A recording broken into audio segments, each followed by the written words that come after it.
And we're live, guys.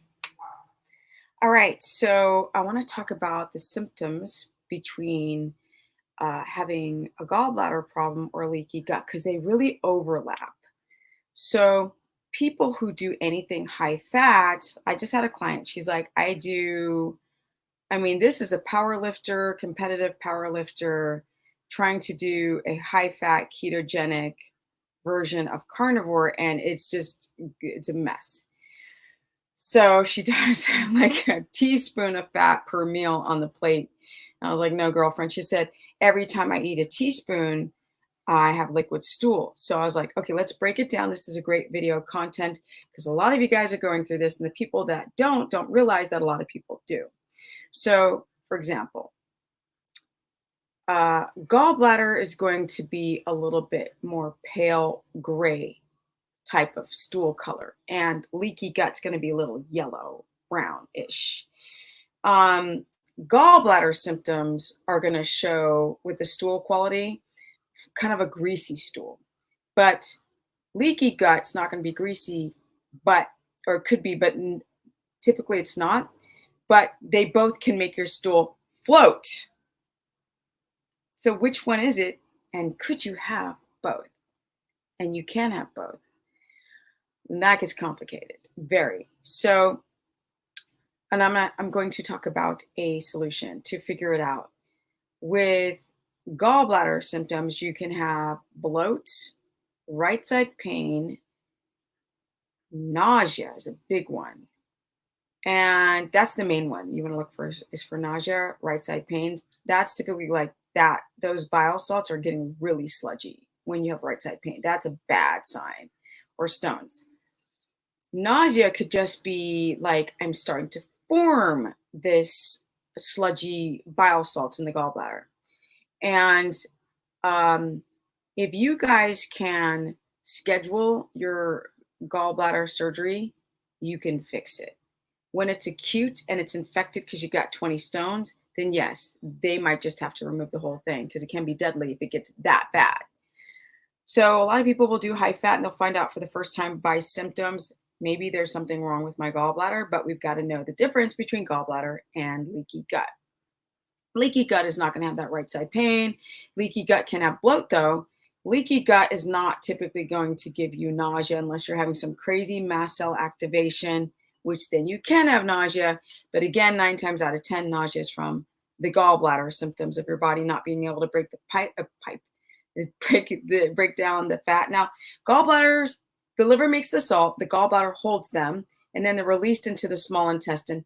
And then they're to scrub that fat down to tiny little particles to then fit through the bloodstream.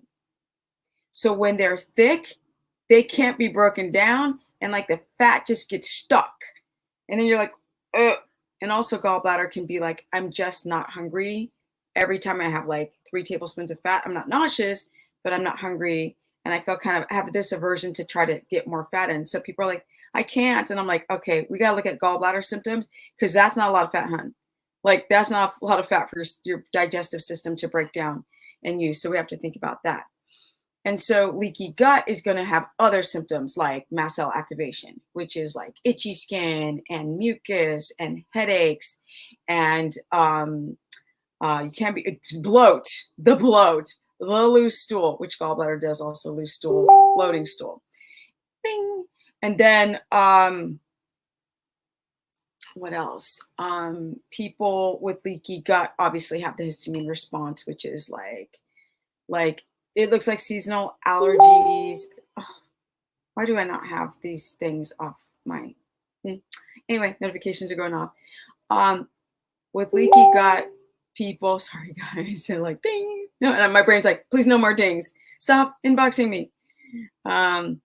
Sometimes people can have with leaky gut, they just get really headachy. They feel terrible. They've got super bad chronic fatigue from a food that their body's reacting to, high histamine foods, which I have a whole course lesson that I'm putting together. It takes days to research and hours to put together these big documents. And sometimes people are like, don't read it all because there's so much. But I tried to break it down where it's very simple, talking about probiotics, yes, no, coffee DAO production? Yes, no. What is diamine oxidase? What does it do? What is mast cell activation? Why would anybody have it? How do you know if you have it? And that's very much connected to the subject of leaky gut, which I'm just briefly kind of skimming over. So solutions would be, hey, I'm going to go and eat fat all day long. That's not a high histamine food, leaky gut. Take out butter and ghee. And I'm going to have tallow or lard and just eat ungodly amounts of it. Go to 300 grams.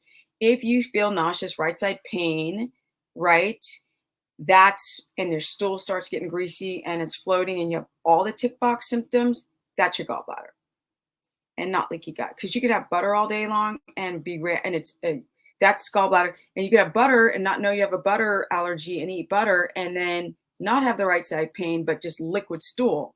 And then that's how you kind of experiment and figure it out. Once you figure it out, you can use things like ox bile, start under the recommended dose, which is about half a capsule halfway through a meal. Don't drink your fat if you're trying to fix that gallbladder. Also, a gallbladder flush, which I won't tell you how to do. Just don't use any of these fruits because that's counterintuitive. Sometimes people use Epsom salts and olive oil and all this weird stuff. You have to go online, Google it yourself to try to get some of the sludge out.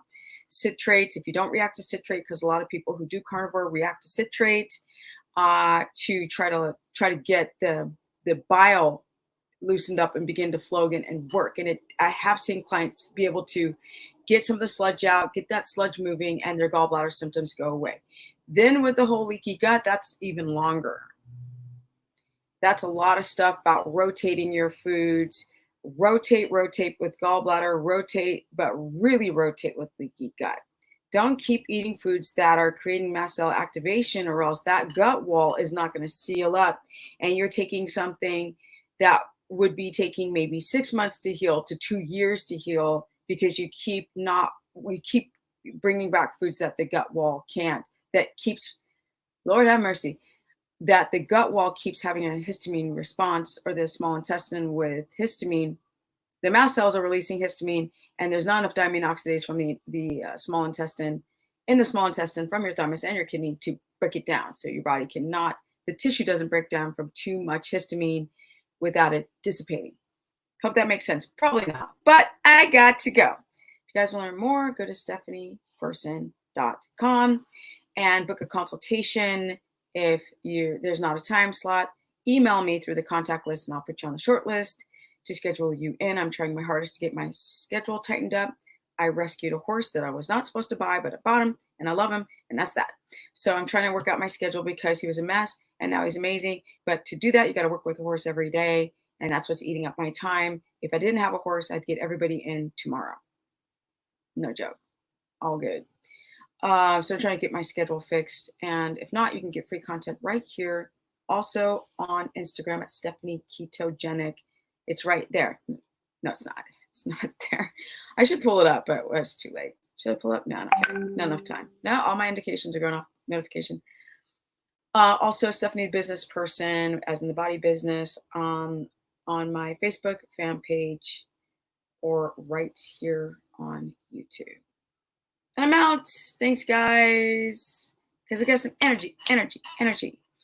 At almost 53. I like saying that because I like getting older. It feels great. Almost 53. By the way, Thrasher Magazine is going to do a interview with me. I'm so excited.